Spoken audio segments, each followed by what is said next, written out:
পড়াশোনার ইঁদুর দৌড়ে এ প্রজন্ম বড্ড ক্লান্ত হয়। মোবাইলের পর্দায় বন্দী অথবা একা একা খেলারও সঙ্গী নেই। এই অভাব অনুভব করতে পেরেছিলেন কল্যাণগড় এবং কাকপুলের একদল মায়েরা। মূলত তাদের উদ্যোগেই গড়ে উঠেছে মাতৃবৃন্দ। আর মাতৃবৃন্দ সারা বছরই বিভিন্ন সাংস্কৃতিক অনুষ্ঠান করে থাকে কাকপুল কল্পতরু সেবা সঙ্গে।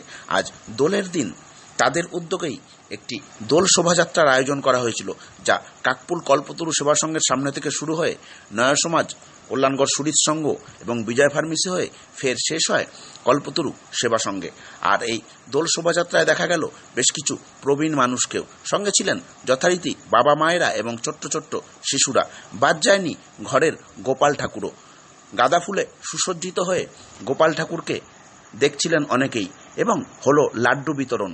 আর কি প্রসঙ্গে এই শোভাযাত্রা, কেন এই আয়োজন, এ প্রসঙ্গে আমাদের জানালেন মাতৃবৃন্দের এক সদস্যা এবং এই দোল শোভাযাত্রার অন্যতম এক আয়োজক বিকাশ। কত বছর ধরে চলছে এটা? এটা নিয়ে 2 বছর। এটা কি আপনারা মহিলারাই করেন? কোথা থেকে কোন পর্যন্ত গেল? এটা আমরা সুইট চকের মোড় দিয়ে ঘুরে বিজয় ফার্মেসি। আপনার নাম?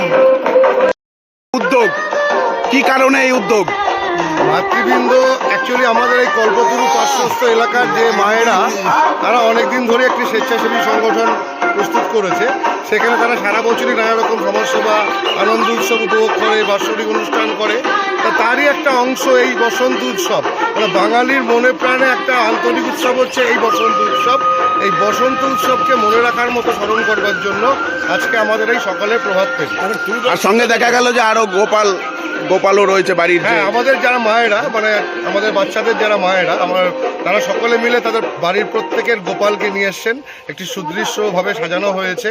সাজানো হয়ে তারপর সেটাকে একটা আমাদের এই শোভাযাত্রার মাধ্যমে তাদের গোপালকেও ঘোরানো হচ্ছে। আমরাও সকলে আবির খেলে খেলে ঘুরছি। কোথা থেকে কোন পর্যন্ত হলো? আমরা এই কল্পতরু ক্লাব থেকে শুরু করে প্রগতি সংঘ ক্লাবের একটু আগে থেকে ডান দিকে গিয়ে বাইপাস ধরে সুরিত সংঘ ক্লাব হয়ে বিজয় ফার্মেসি হয়ে আবার কল্পতরু ক্লাবের দিকে এগিয়ে। কাদের উদ্যোগ এটা? মাতৃবৃন্দ। মাতৃবৃন্দ পরিচালিত মিলন উৎসব।